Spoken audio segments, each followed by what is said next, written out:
little bit of a break. I know that I'm going to raise both of my hands on that one. We have I know here we have our second day of finals today. So trying to get through the last couple days with kids. And so there's a lot of course, when you're dealing with finals week, there's always a lot of anxiety and a lot of things that people are dealing with. So did want to first off, start off with yesterday, the task force or the leadership group did give our kind of 6-month report to the state board. And thank you, Betty. Yes, it did go very good. Christy and Ed and Kelly did outstanding, and we were able to kind of share some updates and a little bit of the timeline of where we're going next semester. So I don't know, Betty, I appreciate that. Melanie, is there anything you wanted to add as a board member? I appreciated the update too. I think it was nice to start the conversation in a venue where more people can hear about what we're doing. And I actually had an opportunity to talk to a teacher about it this morning. So that was great. But I'm going to drop the link to the video from yesterday in the chat. So if anybody wants to watch it, it'll be there. And for anybody on YouTube, you can find it under the same channel where you found this. Okay. Oh, I am back on. I can hear you now. Well, there you go, Jim. Well, I'll turn it over to you. We missed you. Good to have you back. Well, I don't know. Maybe I might repeat some things. I think, Jared, that you might have gone over. But the first thing I want to say is I hope that everyone's coming to a close on their first semester very well. I'm sorry to hear about the terrible weather yesterday across the state. We have schools that are closed in different areas for a variety of reasons. Everything from buses to damage to their buildings. I hope everybody's safe. The wind, the fire, the smoke. Wasn't a good day in Kansas yesterday, so I hope everybody's doing fine. We do need to have everybody RSVP who hasn't already to Peggy for the January 20th meeting in Topeka. So please do that. I hope you can make it. We will make arrangements to have that on Zoom as well, but we'd really like to have you there in person if you can make it. And to those who have already RSVP'd, which is a large group, thank you very much. Yeah, Jared, I chimed in when you were talking about the board report yesterday. Any other feedback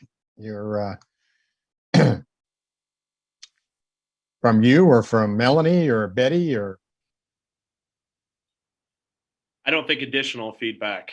I think it went really good. And Melanie shared the YouTube link for anybody who didn't get an opportunity to see that yesterday. Yes. Let me jump in because Chairman Porter did bring up a good point.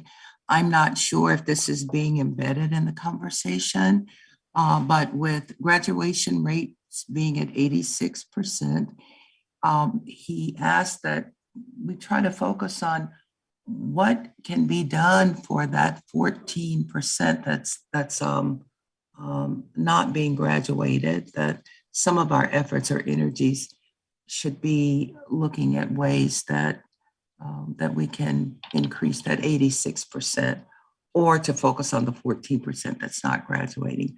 I thought that was something really very interesting and really could be very innovative if we could incorporate that. Betty, excellent. Thank you for bringing that up. That is truly one of the challenges that we're going to have. And as a high school principal, and others can say this as well, I'm sure, there were times that I felt my hands were tied by the rules and regulations that prevented me from helping kids, especially at the end line. And we need to have those discussions. So thank you. We need to, that should be part of our reporting, and it's a great question. Thanks for Mr. Porter to do that. The other thing that came up at the board meeting that I thought was very good, from Ann, had to deal with rigor, because in the same sentence that we're going to help and meet the needs of that 14%, some people interpret that wrongly, I would add, that means that we're going to water down or make it easier, or just want to increase our graduation rate. And that's not true. We want students to graduate who are prepared to graduate, but there are different roads and different ways that happens. And rigor is not a word that just means, that you're up to 1 o'clock in the morning working, or appear to be working. Rigor is more than just some, time, and it's not just about effort. It's a big word. And we need to meet that needs, Peggy. Thank you for bringing that up. Betty, thank you for bringing that up. Great. We need to do that. Any other comments?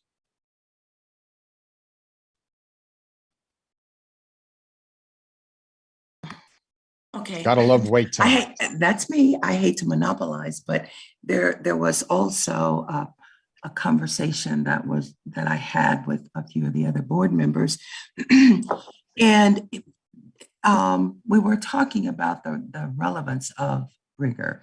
As an example, if a student has decided, I'm going to make a career of being a truck driver,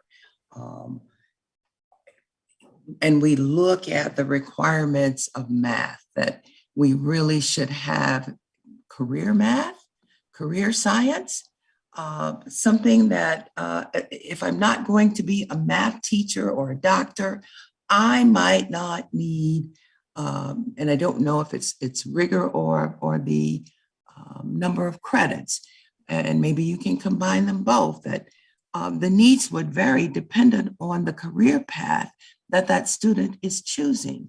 So I do think that that's going to be something that's really huge, because when we talk about the fact that graduation requirements has not been changed in 100 years, it's not adding on. It's actually, and I think, Christy, I'm getting in the weeds with our group.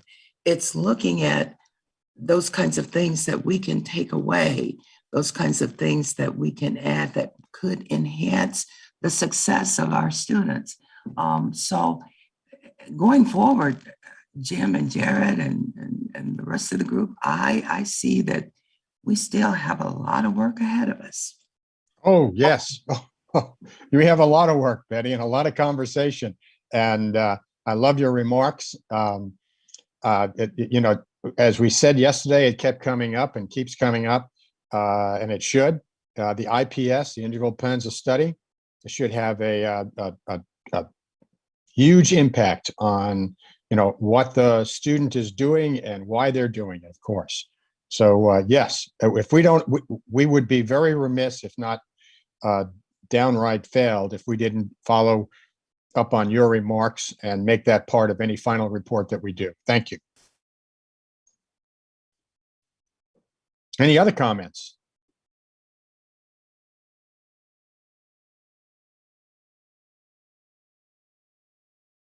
Well, looking forward then to January 20th meeting. You will meet at KSB. We'll meet from 1 to 4.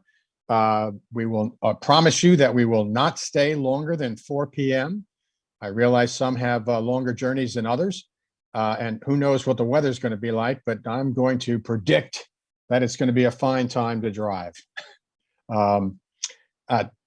We need to have the RSVPs. We will be sending out information on the Zoom meeting.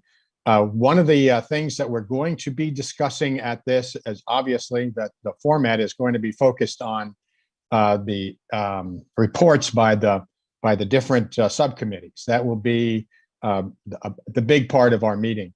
I also have invited the legal staff from KSDE to come and talk to us about the legal issues relative to, and that would be legislation and policies and law that with regards to the legislature and to the state board. And the question is, who has the authority to do what? I think that's an important step or important information to have as we make our next step into the second semester. And when we listen to these recommendations and we process the work of the different subcommittees, we need to keep in mind who our direct audiences will be. And that also leads me to the issue of recommendations to presenting the information to various stakeholders. I have to honestly say I've been vacillating over the last several months on how and who, and in doing the stakeholder development, and I got a new sense of enthusiasm since our presentation yesterday to the state board. The presentation will be that we made yesterday will be the core base and foundation for the presentations we'll be making around the state.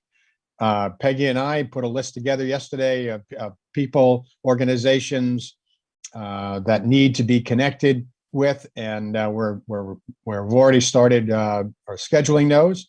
So those of you, especially the board members who represent different areas of the state, as well as those of you who are in different parts of the state, you will be part of any scheduling that we do to present to different entities and different stakeholders over the next couple of months. So that'll be a big part of our activities second semester as we move forward. You know, it will be a big step. The other thing that I visited with Melanie Haas yesterday, and we will have by January 20th an online access point for the citizens and educators, and not that they're not citizens, but educators, to get on, online and give us their comments and feedback, and we'll have questions on there as well relative to the 3 areas that we cover, for them to offer their information. It will be anonymous, but if they want us to provide feedback, they'll have to tell us who they are. Melanie, do you want to talk about that for a moment? I think you covered it pretty well, Jim. It will likely be some kind of form or survey. And yes, we'll not require everyone's personal information, but certainly if they want to engage, there'll be an option for that as well. Yes. More to come. Yeah. Yes, and hopefully, Melanie, we'll have that information on January 20th that we can share, and it will be hopefully ready to go. So you, your team, and whoever they are, that'll happen. So thank you, Melanie, for doing that. Yes. Anything else? No, you're good. Okay, thank you. Let's see. There is also, we will have at the January meeting as well, feedback from our work group on special education and special needs students. That will be an important part of our moving forward and understanding graduation requirements. There's a lot of different laws from federal and state to policies and districts that we have to make sure we're coordinating and complementing. So that's another one of the reporting factors. But I am looking forward to the reports in January. I don't know, quite frankly, in the time that we have on the 20th, if we'll get everybody's done and we'll finish the reporting. But after we do the reporting, the next meetings are going to be to dissect or review, see what we come up with as we discuss, and work the recommendations that come from the committees. So it's I can't give you an exact agenda other than the structure that we're going to be, because the conversations could go in many directions. One of the things that may happen is we will ask for more research. We will ask for legal interpretations. We'll talk about legislative and political issues. So all of these have to take place. I hope that my phone doesn't break. I hope that we actually can have this completed by May. This is a huge task, the next part, that is going to probably be, it will not be any better than what we've done, but what we've done so far is going to help us, I guess I shouldn't say better, it's going to be harder work, I think, as we move forward. Jared, do you have any comments on as we move forward? Yeah, I do. I'm really looking forward to the 20th. I think it'll be a good opportunity to do some introductions. So I'm hopeful that that you are all able to be there on the 20th in person. And I think it makes a difference when we're able to have these conversations in person. This has been good to be able to do them on Zoom, but boy, it's nice to be able to look people in the eye, like actually in the eye, and not just over a screen. So I'm looking forward to that. Like Jim said, we will have some opportunity to really iron some few last minute details out with your subcommittees on the 20th before that presentation happens. But some of that time, like Jim said, might just be getting to know one another a little bit, and as we move forward. And one thing that I'll just throw out there also, as we talked a little bit about this yesterday following the presentation, is that this group really has to be advocates and the messengers for I think what we're doing here. And I mean that by, as a state, when you talk about grad requirements, we're really building the floor right now, what we want kids to be able to accomplish. And we've talked before that every district in the state of Kansas has more than 21 credits for graduation. And so part of what we're looking at here is really just giving people permission to continue to work with their kids and give their kids the best thing and the best opportunity for graduation and after graduation. And so I think as this group continues to get closer to May and we start to throw out recommendations that people start to ask questions about, it's good. It's just going to be really important for this group, who you guys have been phenomenal and outstanding to work with, just our advocates or even messengers. Maybe messengers is a better word, to be able to say, here's the focus, here's what we want from our kids and our staffs and our teachers, because it's going to be really, as Jim said, it's going to be a challenge. And I think probably the heavy lifting is coming next semester. That morning of the 20th, Jim and I are going to also give a short report to KBOR, I believe. Jimmy, tell me if I'm wrong on that. No, that's correct. So before we meet, we'll give a short report similar to the one we gave to the state board yesterday, to try to connect a little bit of that with the Board of Regents, to kind of make them aware. They have requested that. So, I think after yesterday, the information is out there now. So you may start to get a lot more questions from people. And I think the answer right now is okay to say, I don't know what our final answer is going to be. So I'm just excited moving forward. I think we have a challenge ahead of us, but I appreciate all the work that you guys have done. And just remember, we're the one in the trenches. We're the one that kind of have been doing all the groundwork, and we're going to have to be the messengers and the advocates for this, for our kids and teachers moving forward. So, Jim, is there anything else before we kind of finish up and move into subcommittees that you have? And I'll kind of give. Yeah, in the chat, Susan Wally has asked if we could share the stakeholder group that we have so far. And yes, and also the request from Jared and I is that if there is some particular group in your region or somebody we've missed, do not hesitate to contact us and say, hey, have you thought of these guys? Or you really need to talk to this group, and it could be a local group. It could be a group that we just, quite frankly, missed. So don't in any way. And the list that I'm going to send you is certainly not going to be the complete list when we're done. So we are very interested and very hopeful that you will make sure that we reach out to everyone that we should have a voice. And that's a lot of people. I did have yesterday a call from an individual, and he said, you're going to talk to students. Heck, they're the ones that have to suffer through all this. And I said, well, we did do a survey early on as one of the first groups we talked to were students.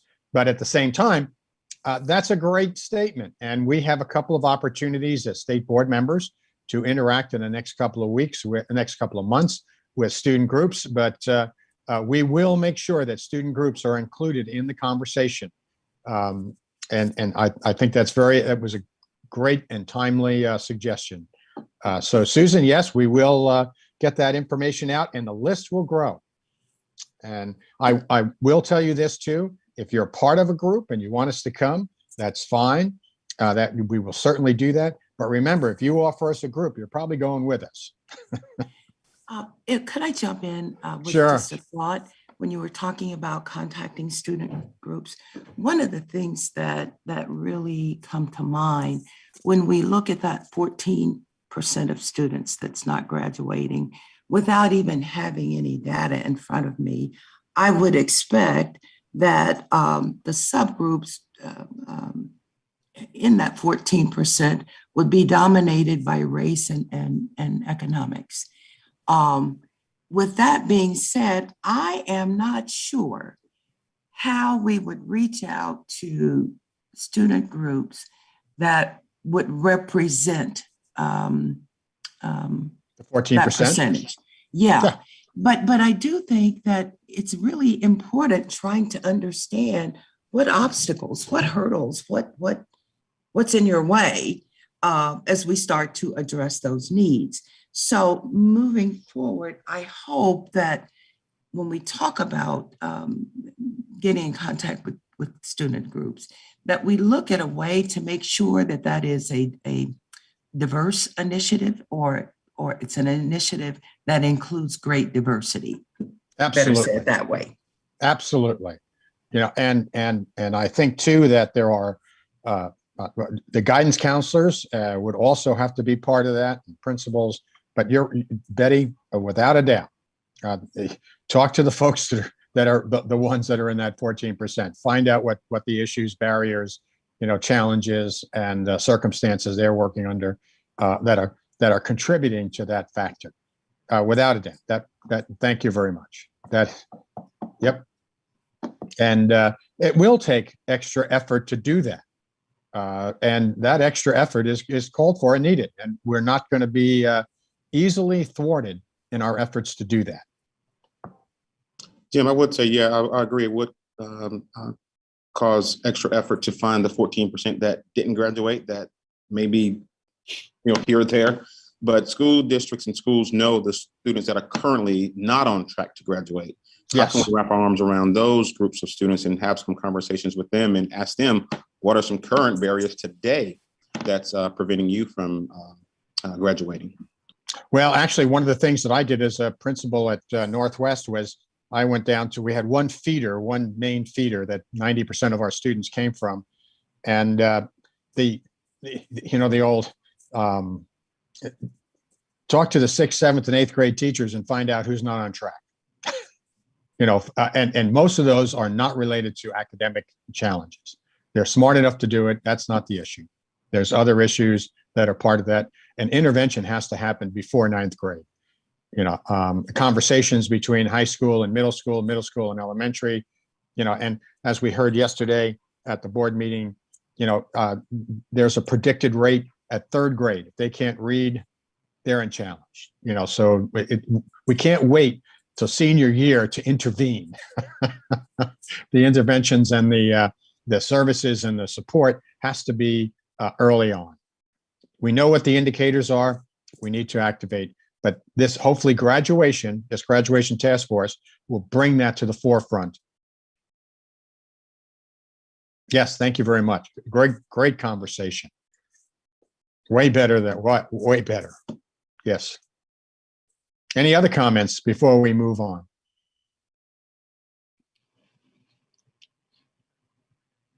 Well, thank you all very much for what you're doing.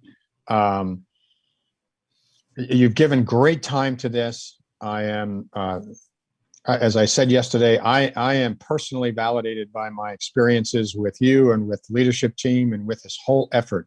This is near and dear to my heart. to reach out to that 14%, and also to make sure that for 100% of the kids, graduation is a meaningful next step in their success.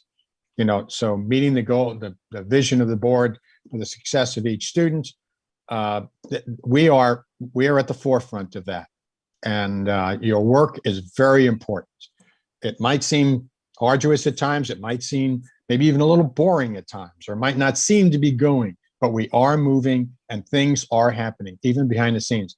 Some of the questions we've had today are questions that have not been brought to the state level, even to the national level. And we are now butting up with some really tough questions, some really tough issues, to get that 14%, moved into a success.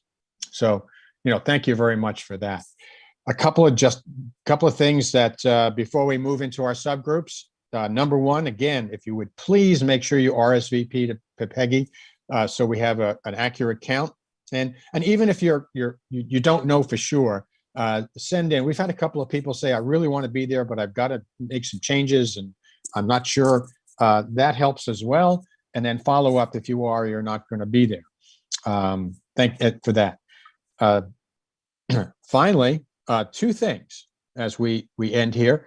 Your task today as a subcommittee is to basically be bringing together your final report. I know that many of you will work on it over the break, and before January 20th, the leadership team will be meeting again before that meeting in the first week of January when we come back. We haven't scheduled that yet, but so I know there's work going to be going on. But on January 20th, that's when we want to hear your recommendations, your reports, what you've talked about, and the direction that we're headed as we start our second semester efforts.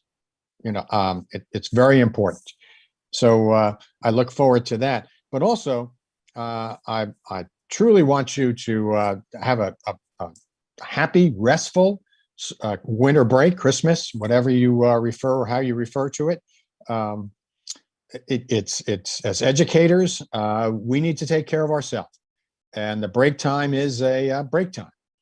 And even though I know as a high school principal and a teacher, it seemed like a good time to go to the office and nobody's around, but take care of yourself.